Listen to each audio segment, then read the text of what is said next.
తాకట్లో ఉన్న మీ బంగారాన్ని విడిపించి ఆ రోజు ఆన్లైన్ రేటుకి కొంటాం. Sharma gold company. నమస్కారం, వెల్కమ్ టు సుమన్ టీవీ. నేను గీతాంజలి. మన నిత్య జీవితంలో ఎన్నో సమస్యలు మనం ఎదుర్కొంటూ ఉంటామండి. కొంతమందికి వివాహం విషయంలో సమస్య వస్తే, మరికొందరికి సంతానం కలగక బాధపడుతుంటారు. కొంతమంది ఏమో ఆర్థికంగా ఇబ్బందులు ఉంటాయి, కొంతమందికి ఏమో కోర్టు సమస్యలు ఉంటాయి. ఇలా రకరకాల సమస్యలు ఉంటాయి. వీటికి అసలు ఎలాంటి పరిహారాలు ఉంటాయి, అసలు ఈ సమస్యలు ఎందుకు వస్తున్నాయో కూడా చాలా మందికి తెలియదు. వీటి గురించి ఇవాళ కార్యక్రమం ఏర్పాటు చేసామండి. ప్రత్యేకించి ముందు వీటికి ఎందుకు వస్తాయనే కారణం తెలుసుకుని వాటికి ఏమైనా పరిహారాలు ఉంటాయా, మనంతటా మనం చేసుకోగలమా, మన ఆర్థిక స్తోమతను బట్టి, స్థితిగతులను బట్టి మనం వెచ్చించగలమా ఆ ఖర్చులు అనేవి, లేకపోతే ఎలా ఉంటుంది, ఏ దైవారాధన చేయాలి, వీటన్నింటి గురించి తెలుసుకుందాం. వివరించేందుకు ప్రస్తుతం మనతో పాటు ఉన్నారు ప్రముఖ జ్యోతిషులు బ్రహ్మశ్రీ నందిభట్ల శ్రీహరి శర్మ గురువు గారు. వారితో మాట్లాడదాం. గురుగారు నమస్కారం అండి. వాగర్థ విమసంపృక్తౌ వాగర్థ ప్రతిపత్తయే జగతః పితరౌ వందే పార్వతీ పరమేశ్వరౌ. సదాశివసమారంభాం శంకరాచార్య మధ్యమాం అస్మదాచార్య పర్యంతం వందే గురు పరంపరాం. ఆదిత్యాయ చ సోమాయ మంగళాయ బుధాయ చ గురుశుక్ర శనిభ్యశ్చ రాహవే కేతవే నమః. శృంగేరి జగద్గురు పీఠాధిపతులకి, కంచి పీఠాధిపతులకి నమస్కారములు తెలియజేసుకుంటూ కార్యక్రమాన్ని ప్రారంభిద్దాం. గురువుగారు, చెప్పాను కదా, ఇది ఇప్పుడు ప్రాబ్లం కాదండి, చాలా మంది సమస్య. నా దగ్గర కూడా డిస్కస్ చేసిన వాళ్ళే కోర్ట్ ఇష్యూస్ ఈ మధ్య చాలా మంది చూశాను నేను.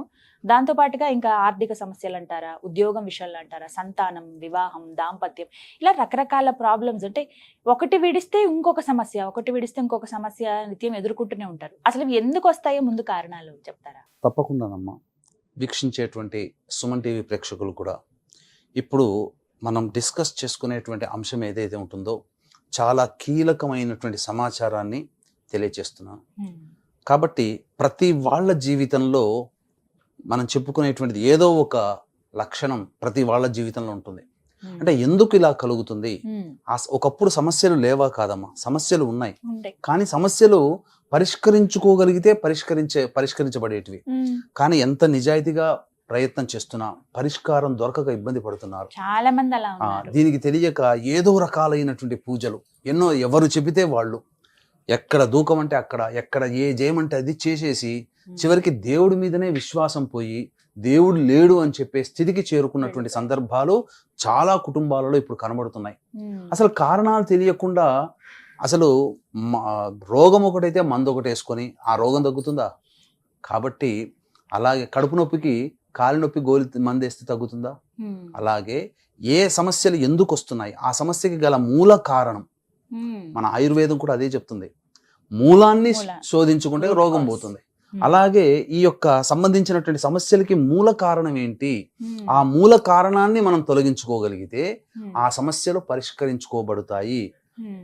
అందరికీ కూడా ఏంటంటే తాళం ఉంటుంది, తాళం వేసి ఉంటుంది. తాళం వేసినప్పుడు తాళం చెవి ఎక్కడో ఉండాలి కదా, ఆ తాళం చెవి దొరక్క ఇబ్బంది పడుతున్నారు. ఆ తాళం చెవి దొరికితే అన్ని తాళాలు తెరుచుకుంటాయి. మన సమస్యలకి కూడా పరిష్కారం ఎక్కడో ఒక చోట ఉంటుంది, కానీ ఆ పరిష్కారానికి మూలం ఏందో తెలుసుకుంటే ఆటోమేటిక్గా పరిష్కారాలు అవుతాయి. అందుకనే చాలా మంది జీవితాలలో ముఖ్యంగా ఇప్పుడు ఇబ్బంది పడుతున్నటువంటి సమస్య వివాహ సమస్య. పెళ్లిడికి వచ్చినటువంటి అమ్మాయిల అబ్బాయిలకి వివాహ సంబంధాలు సరైనటువంటివి దొరకట్లేవు. వివాహం అయితే దాంపత్యం సరిగ్గా ఉండట్లేదు. అన్నీ బాగుంటే అసలు సంతానం కలక్క ఇబ్బంది పడుతున్న వాళ్ళు IVF, IUF ట్రీట్మెంట్లు, ఫెర్టిలిటీ సెంటర్లతో నిండిపోతున్నారు దంపతులు ఇప్పుడు. అంతేకాకుండా అన్నీ బాగున్నాయి అని అంటే సరైనటువంటి ఉద్యోగం లేక మంచిగా ఒకనాడు జీవితంలో బాగా పైకి ఎదిగి అకస్మాత్తుగా దిగిపోతుంటారు. అంతేకాకుండా మరీ ముఖ్యంగా ఆర్థికపరమైనటువంటి సమస్యలు, అవి ఎందుకు అలా మనకు కలుగుతున్నాయో అర్థం కాదు. ఎంత సంపాదిస్తారు, నాకు తెలిసి చాలా మంది నా దగ్గర క్లయింట్లకు వచ్చేటువంటి వాళ్ళలో లక్షల జీతాన్ని సంపాదిస్తున్న వాళ్ళు కూడా నెలాఖరికి వచ్చే 25వ తారీఖు వచ్చేసరికి బిక్కుమంటూ 5 రోజులు ఎట్లా గడుస్తాయని ఎదురు చూస్తున్నారు. అన్నిటికంటే ముఖ్యంగా మనం చెయ్యని తప్పుకి శిక్షణ అనుభవించే కోర్టు సమస్యలు, ఇట్లాంటివి ముఖ్యంగా ఆస్తి సమస్యలు. అన్నదమ్ములు, ఒకప్పుడు అన్నదమ్ముల్లో ఇట్లాంటి సమస్యలు లేవు, కానీ ఈ కాలంలో ఇరుగు పొరుగు వాళ్లతోనే సమస్యలు.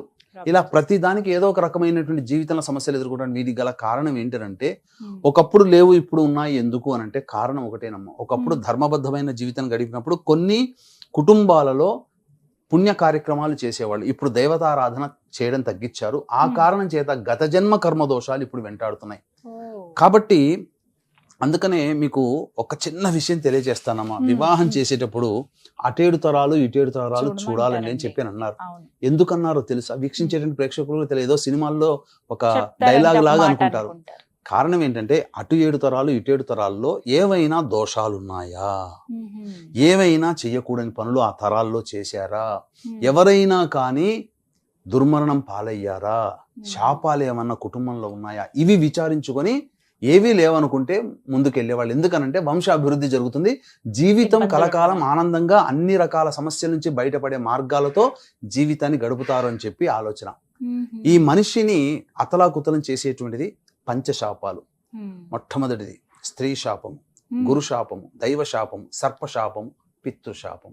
ఈ 5 రకాల శాప ప్రభావాలు మానవుడి యొక్క జాతక చక్రంలో గోచరమైనప్పుడు ఆ ప్రభావాల ప్రభావం వలన ఇబ్బందులు ఎదుర్కోక తప్పదు, సమస్యలు ఎదుర్కొంటారు, అడుగడుగుకి సమస్యలు ఎదుర్కోక తప్పదు అని మరి అవి ఎలా తెలుసుకోవాలి గురువుగారు? అంటే ఈ సమస్యలు ఉన్నాయంటే ఖచ్చితంగా అంటే పితృదోషము ఏదో ఒక దోషం ఉన్నట్టేనా?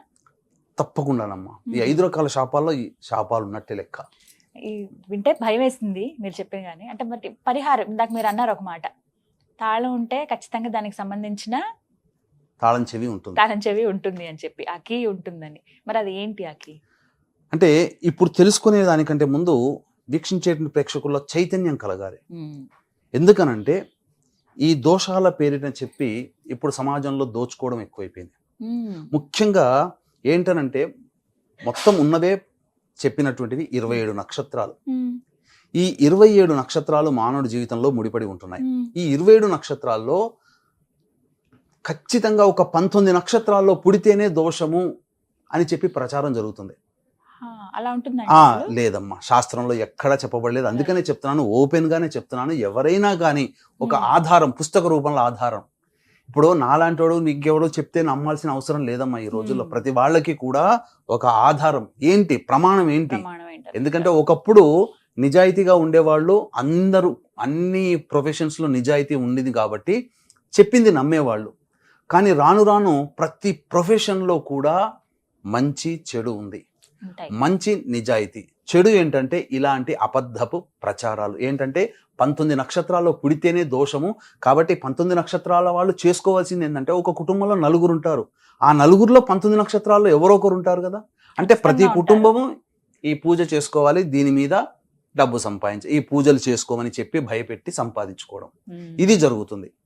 కాబట్టి అలాంటివి చేసుకోకూడదు. ఇంకా ఘోరమైనటువంటిది ఏంటంటే, నీకు జీవితంలో బాగుపడాలంటేనే ఈ వీడియో చూస్తావు, నాతో కలుస్తావు, నాతో మాట్లాడతావు, ఇలాంటి అబద్ధపు ప్రచారాలు. కాబట్టి ఇవన్నీ కూడా జరుగుతున్నటువంటి ఈ తరుణంలో ఇటువంటి వాటికి వీక్షించేటువంటి ప్రేక్షకులు కూడా ఎవ్వరు కూడా ఇలాంటి వాటిని నమ్మకండి. మనకు శాస్త్రజ్ఞులు, మహర్షులు ఏర్పడినటువంటి 27 నక్షత్రాలు అద్భుతమైన నక్షత్రాలు. ఈ నక్షత్రాలలో కొన్ని కోట్ల నక్షత్రాలు ఉండగా 27 నక్షత్రాలే ఎందుకు పెట్టారు మానవులకి? అందున ఈ 19 నక్షత్రాలే అని చెబితే ఎంత మోసం అంటే దగా అవుతారు. కాబట్టి తెలివైన వాళ్ళు ఎవ్వరు కూడా ఇటువంటి మాటలకి మోసపోకండి. 19 నక్షత్రాల్లో పుడితే దోషము లేదు. అయితే ఇక్కడ గమనించాల్సింది ఏంటంటే, ఈ పూజల పేరిట చెప్పేటువంటిది ఇంకొకటి ఏంటనంటే, ఇంకొక రకమైన మోసం ఎలా ఉంటుందంటేనమ్మా, ఒకే బ్రాహ్మణుని పెడతారు, ఒకే బ్రాహ్మణుని చేత ఈ పూజ అంతా చేయిస్తారు. వాస్తవానికి ఈ 5 రకాల శాప ప్రభావాలకి పోవడానికి పంచకలశారాధన, గణపతి ఇంకొక కలశము, తదనంతరం ఈ యొక్క దోషాల నివృత్తికి ఇంట్లో కుటుంబంలో దుర్మరణం పాలైనటువంటి వాళ్ళ ఆత్మ విముక్తి కలిగితే ఈ 5 రకాల శాప ప్రభావాలు తొలగిపోతాయి. కాబట్టి ప్రేత బంధనం చేయాలి, ప్రేత విముక్తి చేయాలి. తదనంతరం త్రిపిండి శ్రాద్ధం ఉంటుంది, తర్వాత పంచసూక్త పారాయణం ఉంటుంది, తర్వాత హోమాలు ఉంటాయి. వీటన్నిటిలో దాదాపుగా బ్రాహ్మణులతో కూడుకున్నటువంటిది దాదాపుగా ఒక 4 నుంచి 5 గంటల జరిగే ప్రాసెస్ ని 4 నుంచి 5 గంటలు మొదలుపెట్టిన దారభ్యత సముద్ర స్నానము లేదా నది స్నానము చేసేంత వరకు కూడా 4 నుంచి 5 గంటల ప్రాసెస్ ఇది.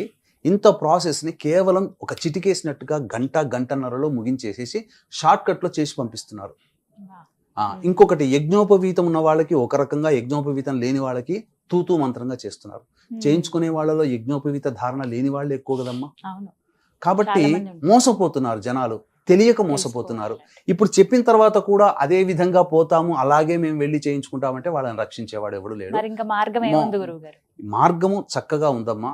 మనకు చెప్పబడినటువంటిది ఏంటంటే జాతకరీత్యా ఎలా తెలుసుకోవాలి అంటే, ఇప్పుడు చెప్పబడినటువంటి పూజలో కూడా బ్రాహ్మణుడు సూక్త పారాయణానికి కనీసం ఒక 5 బ్రాహ్మణులు కావాలి.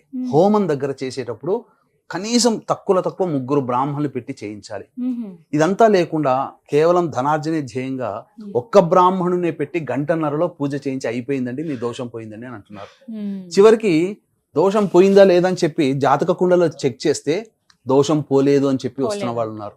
మేము అనవసరంగా డబ్బులు పెట్టాము, ఏదో ఆవేశపడిపోయి మేము చేయించుకున్నాము, కానీ ఆ దోషానికి సంబంధించినటువంటిది మళ్ళీ జాతక కుండలలో వెరిఫై చేస్తే ఆ 5 రకాల శాపాల దోషాలు తొలగిపోలేదు అనే రిపోర్ట్ వస్తుంది. మరి ఇంత చేసిందంటే ఆకర్షణ, ఈ 19 నక్షత్రాలనే ఒక భయం, వీటన్నిటినీ ఆ విధంగా మనిషిని ఉరికొలుపుతున్నాయి. ఆ విధంగా వెళ్ళిపోతున్నారు. ఆ వీడియోలు చూసేసి అమ్మో దోషం, అమ్మో దోషం, అమ్మో దోషం, ఇక చేయించుకోకపోతే ఇక ఎక్కడికో వెళ్ళిపోతాము, నష్టపోతామని చెప్పి. కాబట్టి అటువంటి మోసాల బారిన పడకుండా నిజాయితీగా చేయించే వాళ్ళ దగ్గరికి వెళ్ళండి. కాబట్టి ఇక్కడ ఏంటనంటేనమ్మా, ప్రధానంగా ఎలాంటి సంఘటనలు గనక ఉంటే ఈ శాప ప్రభావాలు కుటుంబంలో ఉంటాయి అని అంటే, తండ్రి వైపు 6 తరాలు, తల్లి వైపు 3 తరాల్లో దుర్మరణాలు. దుర్మరణాలు అంటే road accident, fire accident, suicide attempt, నదిలో బావిలో పడి చనిపోవడం, ఇంట్లోంచి వెళ్ళిపోవడం, లివర్ ఫెయిల్యూర్, కిడ్నీ ఫెయిల్యూర్, క్యాన్సర్తో చనిపోవడం, 60 సంవత్సరాల లోపల కుటుంబ సభ్యులు ఏ విధంగానైనా చనిపోయినా, అలాగే మరణించినటువంటి కుటుంబ సభ్యులకి సంవత్సరం తర్వాత ఇంకా పిండ ప్రదానాలు చేయరు, పిండ ప్రదానాలు ఆపివేసిన, కుటుంబంలోని వ్యక్తులు తరచూ యాక్సిడెంట్స్కి గురైనా, అలాగే ఈ యొక్క ప్రయోగ బాధలకి గురైన, ఆడపిల్లలే సంతానంగా ఉండి పురుష సంతానం లేకపోయినా, ఇంటర్ కాస్ట్ ఇంటర్ రిలీజియన్ మ్యారేజ్లు జరిగిన, కుటుంబ సభ్యులకి శారీరక మానసిక లోపాలతో ఎవరైనా జన్మించిన, కుటుంబ సభ్యులు అసాంఘిక కార్యకలాపాలు చేసి కారాగార వాసమైన, అలాగే కుటుంబ సభ్యుల మధ్య అవగాహన లేకుండా ఒకరికొకరు మాటామంతి లేకుండా ఉంటారు. రక్తం పంచుకొని పుడతారు, కానీ ఎవరికి వాళ్ళు యమునా తీరనట్టుగా ఉంటుంది. అంతేకాకుండా కుటుంబంలో తరచూ బొద్దింకలు, జిల్లె పురుగుల బెడద ఎక్కువగా ఉన్నా, ఎర్ర చీమల బెడద ఎక్కువగా ఉన్నా, ఏ కుటుంబంలోనైతే ఈ సంబంధించినటువంటి చెద పురుగులు ఎక్కువగా వస్తున్నా, అలాగే ఇంట్లో గోడలకి క్రాక్స్ వస్తున్నా, నల్లాలు కొత్తవి ఎన్ని మారుస్తుంటుంటారు, అవన్నీ కూడా వారం పాటు చక్కగా పనిచేస్తాయి. మళ్ళీ వారం తర్వాత బొట్టుగా కారుతుంటాయి. అరే ఏదైనా ఒక వస్తువు, ఒక ఫోన్ కొంటేనే 5 సంవత్సరాలు పనిచేస్తుంది, మరి కొత్తగా పెట్టిన నల్లాలు వారం రోజుల తర్వాత మళ్ళీ చుట్టుగా చుక్కగా నీరెందుకు కారుతుంది? ఏదో లోపం ఉంటే. ఇటువంటి ఈ 5 రకాల శాప ప్రభావాలు, స్త్రీ శాపం, గురు శాపం, దైవ శాపం, సర్పశాపం, పితృశాపం, ఈ 5 రకాల శాప ప్రభావాలు ఏ కుటుంబంలోనైతే ఉంటాయో ఇటువంటి లక్షణాలు ఉంటాయి. అన్నిటికంటే మించి ఇక ప్రధానంగా సంతాన లోపం. ఎవరైనా కాలసర్పదోషంలో జన్మించిన, కరోనాలో ఎవరైనా చనిపోయినా, ఇటు 7 తరాలు అటు 7 తరాలు అంటే ఎవరైనా కానీ భార్యాభర్తల వైపున స్త్రీ హత్య, గోహత్య, బ్రాహ్మణ హత్య జరిగిన, పిల్లిని చంపిన, ఇవన్నీ 5 రకాల శాప ప్రభావాలు మానవుణ్ణి వెంటాడతాయి. అందుకనే మీరు చూశారనుకోండి, ఒక ఇంట్లో ఎవరైనా కానీ సూసైడ్ చేసుకున్నారనుకోండి, అదే టెండెన్సీ ప్రతి తరంలో పడుతుంది. లేదా ఒక ఇంట్లో ఎవరైనా రోడ్ యాక్సిడెంట్స్ గురయ్యారు, ట్రైన్ యాక్సిడెంట్ గురయ్యారు, మళ్ళీ ఏదో ఒక రకంగా యాక్సిడెంట్స్తో వాళ్ళ కుటుంబంలో చనిపోతుంటారు. ఉదయ్ కిరణ్ జీవితం చూసుకోండి, అన్నయ్య సూసైడ్, వీడు సూసైడ్, ఎన్టీ రామారావు గారి కుటుంబం చూడండి, ఎవరైనా కానీ అందరూ అసాధారణమైన మరణమే కదా ఇప్పటి వరకు. కాబట్టి ఇలాంటివి ఈ 5 రకాల శాప ప్రభావాలు ఉండడం వల్ల జరుగుతాయి. అందుకనే 2009 నుంచి నా ప్రస్థానం మీడియా ప్రస్థానంగా, జ్యోతిష శాస్త్రంలో మీడియా పరంగా ప్రసార మాధ్యమంగా 2009 నుంచి ప్రారంభమైంది నా జీవితంలో.